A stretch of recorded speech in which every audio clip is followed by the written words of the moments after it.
Here's everything Apple just announced at the iPad Let Loose event. Apple jumped right into the new Air and introduced its newest version of the M2 iPad Air that now comes in a larger 13-inch model along with an 11-inch model. The camera has been moved to the landscape edge, which allows for people to more naturally engage in video calls without having to look off to the side. Sound quality has been beefed up on these new models, and it also comes in blue, purple, starlight, and space gray finishes.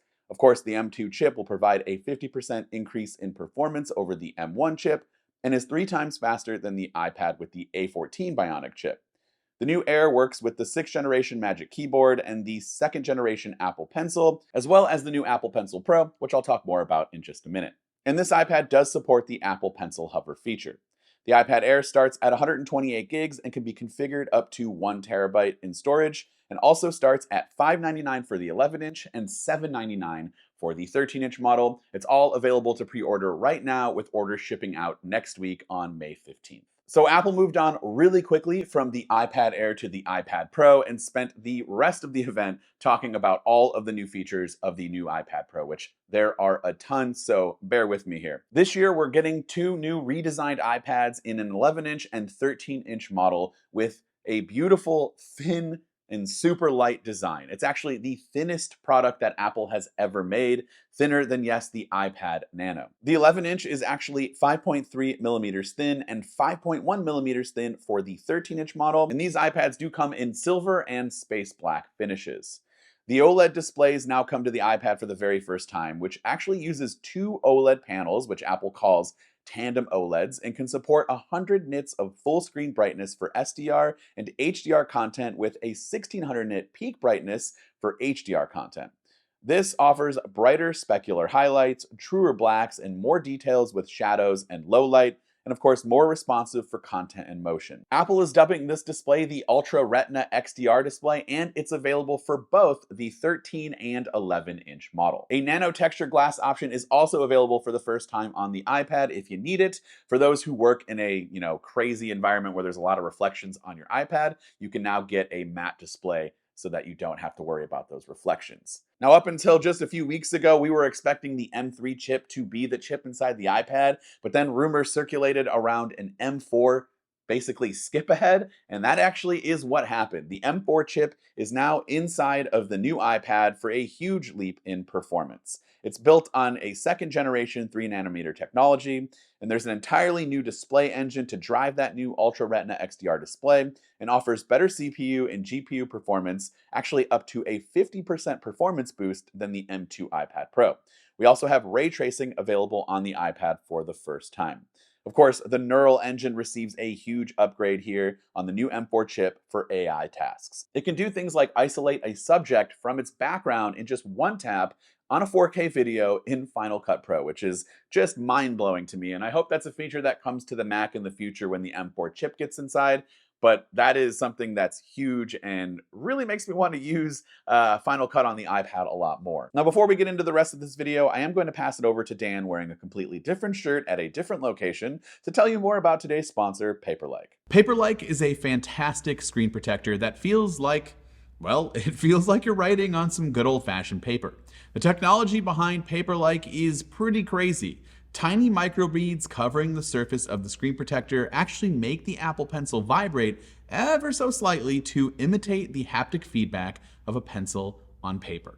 At the same time, they're soft enough to avoid damaging the Apple Pencil tip. I don't know about you, but something about writing on glass just doesn't feel natural to me, and Paperlike really does feel just like writing on a notebook, and so it feels very natural. And the screen protector also offers minimal glare because it's matte, which is great for picture quality, and it's also pretty easy to install on your iPad, but just in case you accidentally botch the installation or simply just do not like it, Paperlike offers a free replacement and refund within the first 100 days. So if you're a digital artist, illustrator, graphic designer, whatever the case may be, you need to try Paperlike today and make writing or drawing feel natural again, like it's all happening on paper. For more information about Paperlike or to try one for yourself, simply click the link in the description down below. Thanks Paperlike for sponsoring this video.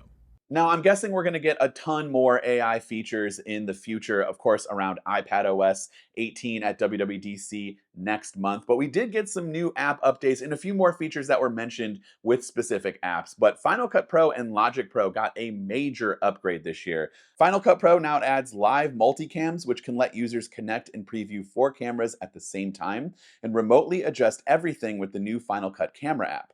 This app is entirely new, it's standalone, and it automatically transfers footage to the timeline for quick and easy editing after you shoot using your iPhone, which is just crazy. And you can also now edit directly off an external drive with a USB-C port on the iPad Pro.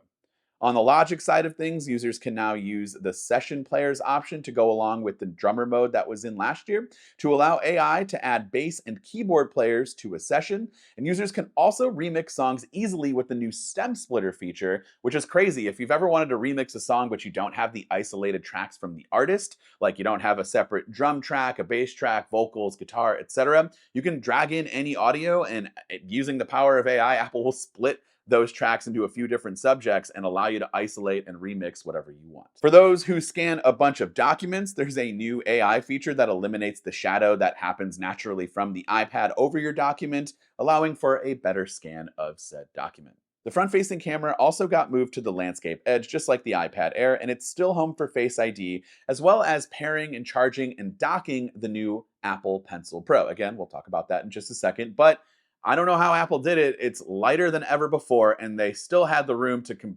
completely add Face ID and the magnets for the docking and charging and all that, which is just insane. The new iPad Pros now have a new Magic Keyboard. It's much thinner and lighter. It just looks a lot better and comes with aluminum on the bottom. There's a function row for quick access to useful controls, and you have a larger trackpad, which is just everything that we wanted on the Magic Keyboard is now officially available, which is fantastic. And we've mentioned it a few times, but yes, there is a new Apple Pencil. It is dubbed the Apple Pencil Pro.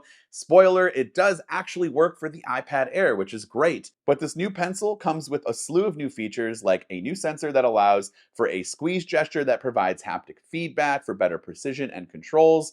There's a barrel roll feature, which can do different things inside of different apps. And you can also use the Apple Pencil in Find My, just in case you lose it. The Apple Pencil Pro also provides developers the ability to provide their own custom interactions, especially with the squeeze gesture and barrel roll. So I cannot wait to see what developers do over the next few months and what comes out maybe next week with some of these apps and updates. So definitely going to be doing a bunch of videos around that. So of course, be sure to like and follow and subscribe so you don't miss those videos. The Apple Pencil squeeze function allows for users to quickly change actions in apps like Procreate without even having to move your hand off of the area that you're drawing in. And in Procreate Dreams, you can use the barrel roll to animate by simply dragging around the object while the movie plays for an instant animation.